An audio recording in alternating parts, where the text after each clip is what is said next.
Hello students, இன்னைக்கு நம்ம இந்த வீடியோல பார்க்க போற டாபிக் வந்து data manipulation language commands. அதுல first command நம்ம select பார்க்க போறோம். So இப்போ data manipulation language commands என்னென்ன இருக்கு? Select, insert, update, delete. So select பத்தி நம்ம டீடைலா பார்த்துட்டு அதுக்கு அப்புறம் நம்ம practically implement பண்ணி பார்க்கலாம். So இப்போ select clause எதுக்கு யூஸ் பண்றாங்க அப்படினு சொன்னா select clause is used to pick columns required in the result of the query out of all columns in the relation. அதாவது செலக்ட்னா என்ன அர்த்தம்? General meaning of select. இப்போ ஒரு செட் ஆஃப் ஆட்ரிபியூட்ஸ் இருக்குது. ஒரு காலம் ஆட்ரிபியூட்ஸ்னால் நான் எதை மீன் பண்ணுறேன்? காலமில் இருக்கிற டைட்டில் நான் மீன் பண்ணுறேன்.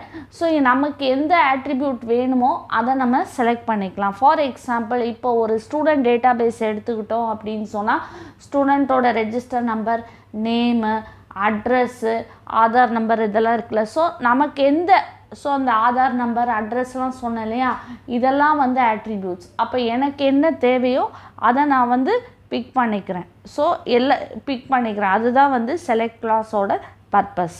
சரியா? அதுக்கப்புறம் order in which columns are represented in the select clause will be the same in which the column will appear in the result. For example இப்போ நான் ஸ்டூடெண்ட் டேட்டா பேஸ் சொன்னேன் இல்லையா, ஸ்டூடெண்ட் டேட்டா பேஸில் என்ன சொன்னேன்?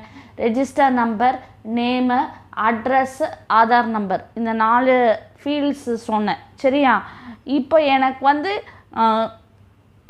இப்போ இந்த 4 ஃபீல்டுமே செலக்ட் பண்ணோன்னா செலக்ட் ஆஸ்ட்ரிக் ஃப்ரம் அந்த ஸ்டூடெண்ட் அப்படின்னு சொன்னால் எனக்கு எல்லாமே ரிட்ரீவ் ஆயிரும்.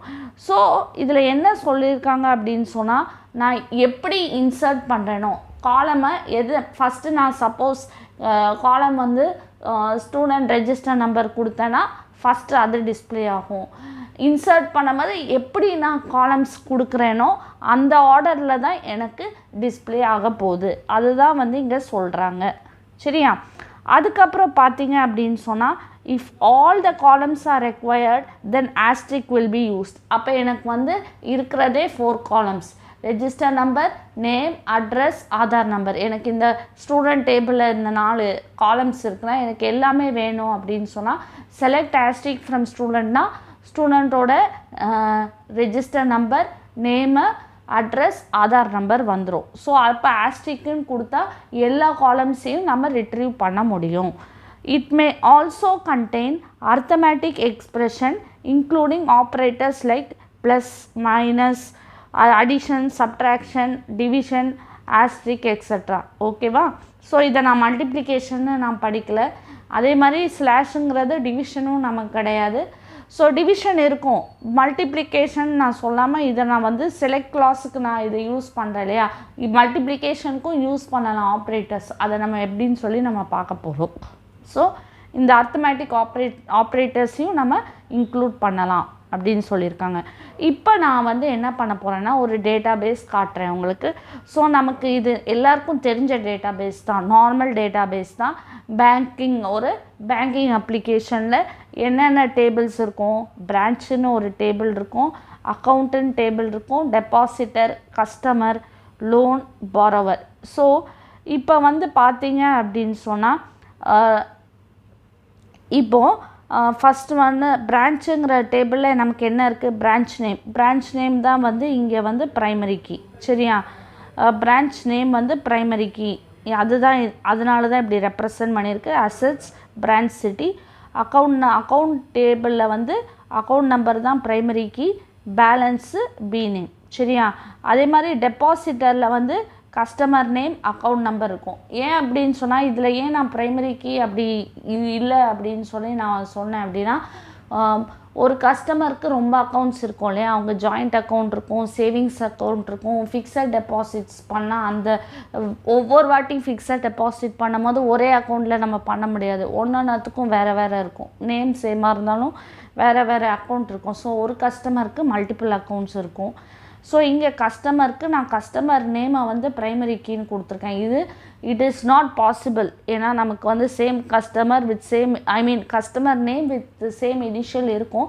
பட் ஃபார் அண்டர்ஸ்டாண்டிங் பர்பஸ்க்கு தான் இதில் கொடுத்துருக்குறேன் நான் இப்படி. அதுக்கப்புறம் லோனுங்கிற டேபிளில் வந்து லோன் நம்பர் தான் வந்து ப்ரைமரி கீ. அதே மாதிரி பாரோவர் டேபிள் இருக்குது, அதில் கஸ்டமர் நேம் இருக்குது, லோன் நம்பர் இருக்குது. ஒரு கஸ்டமர் வந்து டிஃப்ரெண்ட் பர்சனல் லோன் எடுத்திருக்கலாம், இல்லை வந்து கார் லோன் எடுத்திருக்கலாம், எல்லா லோனும் இருக்கு இல்லையா. ஸோ ஒரு கஸ்டமருக்கு எவ்வளோ லோன் வேணாலும் எடுத்துருக்கலாம் பேஸ்ட் ஆன் தர் எலிஜிபிலிட்டி. சரியா? ஸோ இப்போ நம்ம வந்து ஒரு சில queries பார்ப்போம், அதுக்கப்புறம் நம்ம ப்ராக்டிக்கலாக ஒர்க் பண்ணலாம். Find all the details of bank branches, இதான் நமக்கு வந்து ஃபர்ஸ்ட் கொஸ்டின். ஸோ எனக்கு என்ன all the details of bank branches, எனக்கு பேங்க்கோட பிரான்ச் நேம் தான் எனக்கு தெரியணும். ஸோ அதனால நான் என்ன டேபிள் யூஸ் பண்ண போகிறேன், பிரான்ச்சுங்கிற டேபிளை நான் யூஸ் பண்ண போகிறேன். ஸோ ஆல் த டீட்டெயில்ஸ் கேட்டிருக்கிறதுனால நான் என்ன பண்ணலாம், ஆஸ்ட்ரிக் சிம்பிள் யூஸ் பண்ணலாமா, all the details of bank branches. So எனக்கு வந்து ஆல் த டீட்டெயில்ஸ்ன்னு கேட்டிருக்கனால அந்த பிரான்ச்சுங்கிற டேபிள்லேருந்து எனக்கு எல்லா ஆட்ரிபியூட்ஸ், இதெல்லாம் நான் ஆட்ரிபியூட்ஸ்ன்னு சொல்கிறேன். சரியா? அல்லது ஃபீல்டு, இந்த எல்லா ஃபீல்டையும் பற்றி கேட்டிருக்கனால நான் ஆஸ்ட்ரிக், இப்படி நான் இண்டிவிஜுவலாகவும் கொடுக்கலாம். இல்லை அப்படின்னு சொன்னால் எனக்கு எல்லாம் வேணும்னு சொன்னால் செலக்ட் ஆஸ்ட்ரிக் ஃப்ரம் பிரான்ச்சுன்னு கொடுக்கலாம். சரியா? ஸோ இது செலக்ட் கமாண்ட் யூஸ் பண்ணி இப்படி பண்ணலாம். அடுத்தது பார்த்தீங்க அப்படின்னா find the names of all customers having bank account. So எவ்வளோ கஸ்டமர்ஸ்க்கு பேங்க் அக்கௌண்ட். ஸோ நமக்கு இதை பார்த்தோன்னே பேங்க் அக்கௌண்ட் பார்த்தோன்னே அக்கௌண்ட்டுங்கிற டேபிள் இருக்குது. ஸோ அக்கௌண்ட்டுங்கிற டேபிள் இருக்குது. அட் த சேம் டைம் டெபாசிட்டருங்கிற ஒரு டேபிள் இருக்குது. இப்போ நமக்கு என்ன கேட்டிருக்காங்க, find the names of all customers having bank account. அப்போ கஸ்டமர் நேம் நமக்கு வேணும், அலாங் வித் அக்கௌண்ட் நம்பர் நமக்கு வேணும். ஸோ அது எந்த டேபிளில் வரும்? ஸோ நம்ம அது ஒன்று ஒன்றா சர்ச் பண்ணும் போது இப்போ அக்கௌண்ட் டேபிள் எடுத்துக்கலாம். ஆனால் அக்கௌண்ட் டேபிளில் நமக்கு என்ன இருக்குது, அக்கௌண்ட் நம்பர் மட்டும்தான் இருக்குது, கஸ்டமர் நேம் இல்லை. ஸோ நம்ம பெட்டர் என்ன அப்படின்னு சொன்னால் டெபாசிட்டர் டேபிளை நம்ம எடுத்துக்கலாம். சரியா? ஸோ டெபாசிட்டர் டேபிளை எடுத்துக்கிட்டோம் அப்படின்னா select customer name from depositor. ஏன்னா இவங்க கொஸ்டினில் என்ன கேட்டிருக்காங்க, find the names of all customers having bank account. So டெபாசிட்டரில் வந்து கஸ்டமர் நேம் நமக்கு கிடச்சிது, அது மட்டும்தான் வேணும். நேம்ஸ் ஆஃப் ஆல் கஸ்டமர்னு கேட்டிருக்கனால தான் நேம் மட்டும் செலக்ட் பண்ணோம். சரியா? அப்புறம் இன்னொரு பாயிண்ட் பார்த்தீங்கன்னா, ஒரு கஸ்டமருக்கு வந்து மல்டிபிள் அக்கௌண்ட்ஸ் இருக்கலாம். நான் இப்போ கொஞ்ச நேரத்துக்கு முன்னாடி சொன்னேன் இல்லையா, ஒரு கஸ்டமருக்கு வந்து ஜாயிண்ட் அக்கௌண்ட் இருக்கலாம், இல்லை வந்து ஃபிக்ஸட் அக்கௌண்ட் இருக்கலாம். ஃபிக்ஸட் அக்கௌண்ட், ஃபிக்ஸடில் அமௌண்ட் போட்டாங்க அப்படின்னு சொன்னால் ஃபஸ்ட் டைம் ஒரு 1 lakh இன்வெஸ்ட் பண்ணாங்க அப்படின்னா ஒரு 2-3 months கழிச்சு செகண்ட் டைம் 1 lakh போடுறாங்கன்னா ஒரே அக்கௌண்ட் நம்பர் கொடுக்க மாட்டாங்க. ஃபிக்ஸட்லேயே வந்து டிஃப்ரெண்ட் அக்கௌண்ட் நம்பர்ஸ் இருக்கும். ஸோ அவங்க சேவிங்ஸ் அக்கௌண்ட் இருக்கலாம். So same customer name will be repeated multiple times. இது உண்மை தானே? ஒரே கஸ்டமர் நேம்க்கு அப்போ அந்த கஸ்டமர் நேம் வந்து நமக்கு வந்து மல்டிபிள் டைம்ஸ் ரிப்பீட் ஆகும் இல்லையா? சப்போஸ் நமக்கு வந்து டூப்ளிகேட் வேல்யூஸ், எனக்கு கஸ்டமர் நேமை வந்து மல்டிபிள் டைம்ஸ் ரிப்பீட் பண்ண வேண்டாம் அப்படின்னு சொன்னால் அந்த கொரியை நான் கொஞ்சம் மாடிஃபை பண்ணி எப்படி எழுதுவேன் அப்படின்னா select distinct customer name from depositor. டிஸ்டிங்க்ட்டுங்கிற கீவேர்ட் விச் மீன்ஸ் ஒரு கஸ்டமருக்கு இப்போ மல்டிபிள் அக்கௌண்ட்ஸ் இருந்ததுன்னா அவங்க நேம் வந்து ஒரே ஒரு தடவை தான் டிஸ்பிளே ஆகும் வித் சிங்கிள் அக்கௌண்ட் நம்பர். ஓகேவா? சிங்கிள் அக்கௌண்ட் நம்பர் இல்லை, நம்ம சாரி அக்கௌண்ட் நம்பர் நான் கேட்கவே இல்லையே, வெறும் கஸ்டமர் நேம் தானே கேட்குறேன். ஸோ டிஸ்டிங்க்ட்டு கொடுத்ததுனால எனக்கு வந்து அவங்களுக்கு மல்டிபிள் அக்கௌண்ட்ஸ் இருந்தாலும் அவங்களோட நேம் எனக்கு வந்து ஒரே ஒரு தடவை மட்டும்தான் டிஸ்பிளே ஆகும். சரியா? அடுத்தது பார்த்தீங்க அப்படின்னு சொன்னால்